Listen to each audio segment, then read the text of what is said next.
my girlfriend's party bus. I cannot guarantee what the shenanigans will be like, but I'll try to keep you posted.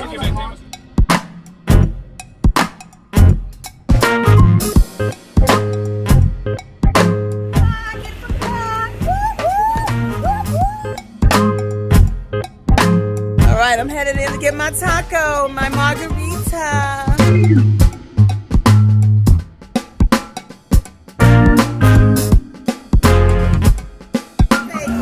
Birthday girl. The birthday girl.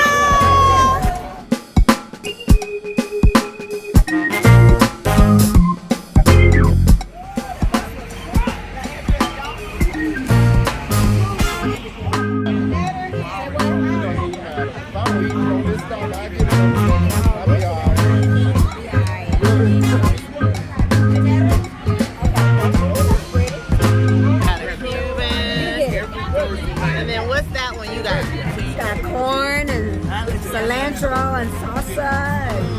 Another Cuban. I got shrimp on it. I don't think I ordered that, but I'm gonna eat it.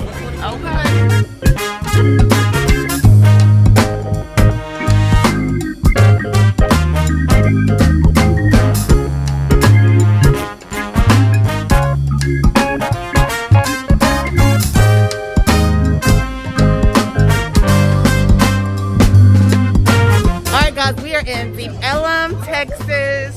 This is my birthday girl, Taminka. Hi, family. Hi, friends. She's part of my Thursday night dinner group, and it's her birthday weekend. We are hanging out doing a taco tour in Dallas. Margaritas included. So now we're hanging out trying to hit Revolver Taco. We're trying to find it. Let's see.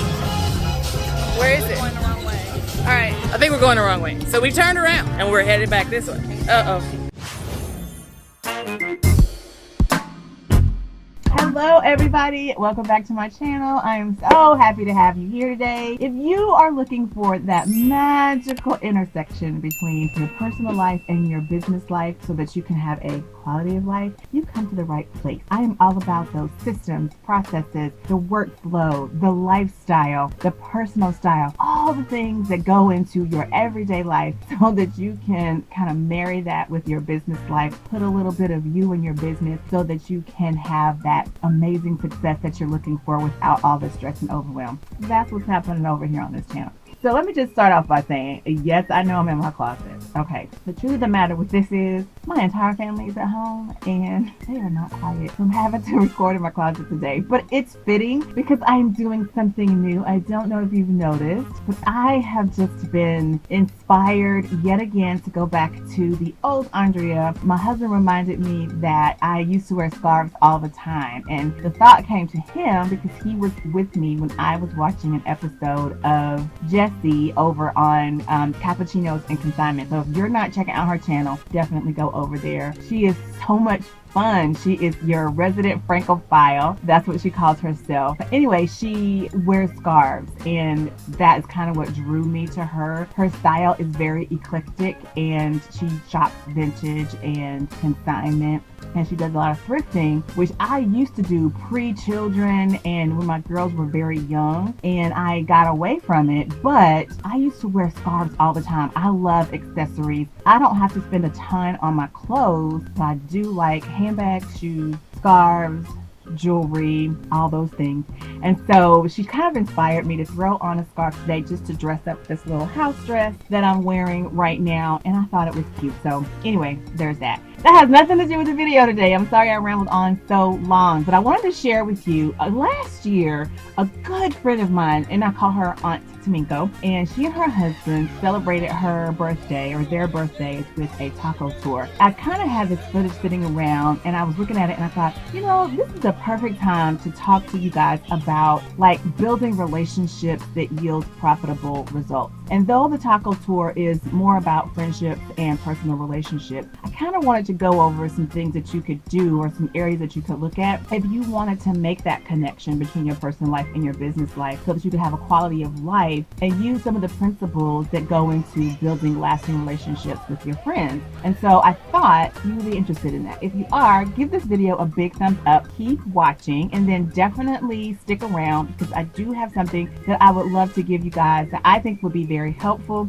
I recently created it, but it's a fun way to, and an easy way, not stressful, not asking you to do a ton of things. It's just something that I think could be very helpful to help you use your personal branding to leverage yourself across a plethora of platforms. So stick around to the end for that. But for now, let's get into these things that I think will help you build relationships that yield profitable results. So I mentioned to you that last year my girlfriend and her husband did a taco tour for her birthday. It was so much fun. If you've never done that before, definitely try to put something like that together with your friends and family. It was something that they did themselves. It wasn't an actual tour that you can pay for here. She just kind of reached out to the different taco places, set up a deal with them, and then she rented a party bus, if you will. And we all got on the party bus and we drove around to the different taco spots. We ate tacos. We had little samples of margaritas. Very good.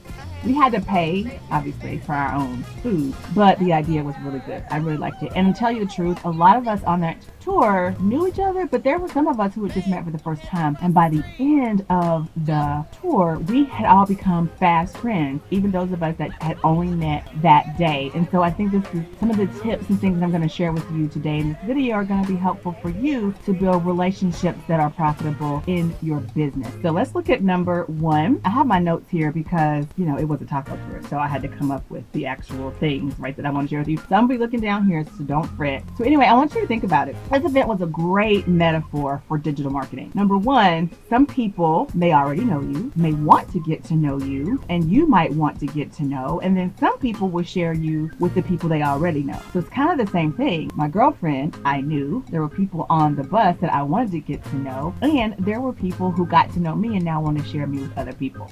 See what I'm saying? So let's look at some of the things that you can do to build these relationships and yield profitable results within your business. And this is kind of look at them from a personal standpoint that I'm sharing with you because it was a taco tour, but then try to look at them in ways that you can use them in your business. And the first thing is to express genuine interest. I did a little research on this and it says that 56% of customers stay loyal to brands that get them. So if you showcase yourself in a genuine manner, an authentic way, it sounds like that the people you're trying to attract will definitely want to stick around because they know that they're getting the real deal. So the first thing you can do to build relationships that yield profitable results is to express genuine interest in your target audience. Learn about them. Find out what their challenges are, where they're making their missteps, and so where you can meet them along the way, hold their hand and help get them out of that. So you don't come across salesy, and you also come across as if you can relate to what it is their struggles are. The next thing is highlight your similarities.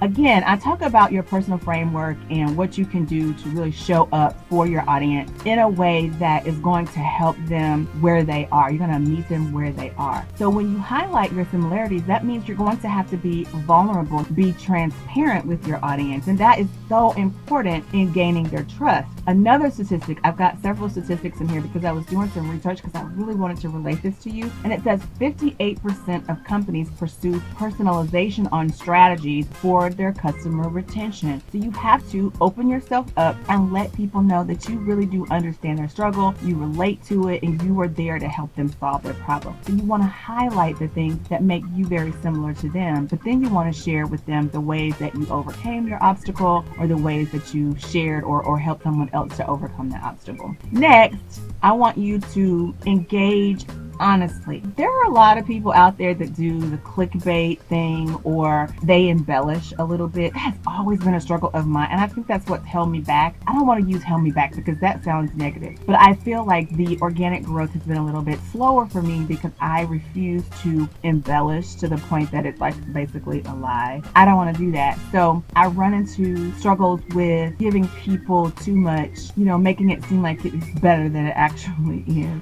because it's just not.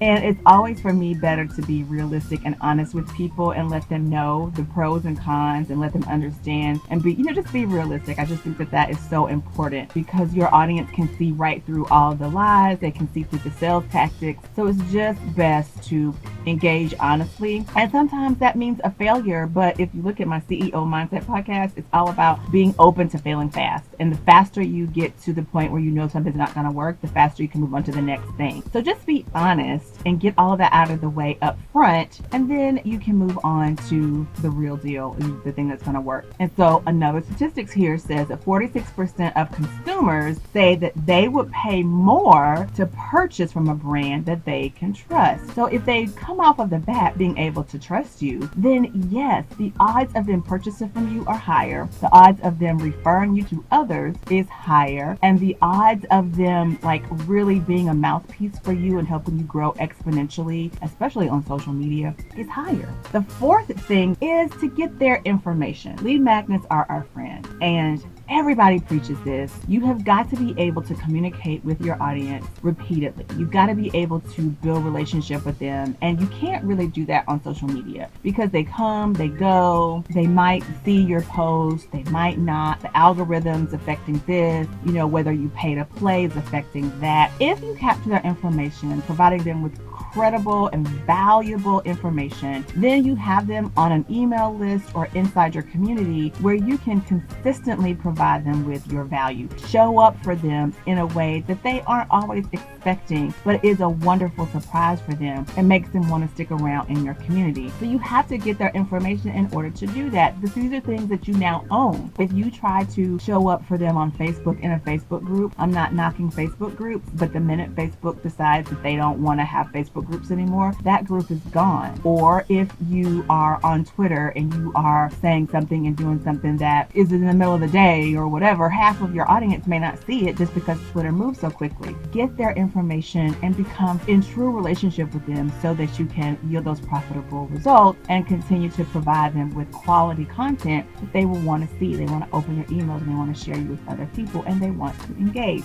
And the last thing is to use that now email list or whatever you're using, your CRM, where you can engage on your own time because you own that information, to nurture them, to continue to find out what their needs are and continue to meet those needs off social media. You can have webinars, you can have lives on your Zoom, you can ask questions, do polls, you can provide them with courses, affiliate links to help you sell things. But once they become invested in you inside your community, the goal is to appreciate them in whatever way they seem to like to be appreciated. It's kind of like the 5 love languages. You can throw things at people, but if that's not what they want, if that's not their love language, they're not going to convert. They're not going to respond the way you want them to. So just make sure that once you have engaged honestly with them and you get their information and you now have ownership of that email address and you can talk to them frequently and be honest with them and open with them and you can nurture them, just make sure that you are really getting and finding out what it is they really want and providing that information to them so that the love language that you are speaking is actually being received and appreciated, right? And that you are showing them that you care, that they are on your list and inside your community. I think that's it, guys. All right, I hope you enjoyed this video. Just like I said before, if you made it this far in the video, I do have something fun for you. I think that you'll really enjoy it. I think it'll be a way to really help you to really fortify what you have going on in your business and not only build relationships so that they are profitable, but just eliminate the competition from doing so altogether. And that is my 8 steps to fortify your business and eliminate the competition audio file. So easy. I even added my 10 building blocks that will help you. There's an activity sheet that goes along with the audio file. It's self-explanatory. You'll get it. And I think that these 8 steps will really help you to build a solid foundation for your business so that you can begin to cultivate those relationships and get those profitable results I'm talking about here today. I hope you enjoyed this week's video. Don't forget to head down to the description box, grab my 8 steps to fortify your business and eliminate your competition. It's audio file, by the way. And don't forget to go over there and follow me on Instagram because I love chatting with you in my DMs. If you are watching this video, screenshot yourself watching it and tag me over on Instagram, and I might draw your name to actually have a coffee with me. I'll pay for a coffee and we can sit on a Zoom and chat about your business and how we can put the BU in it so that you can leverage it across platforms and just, really be the architect of your success. All right, thank you so much for watching. I look forward to seeing you again next time. Bye.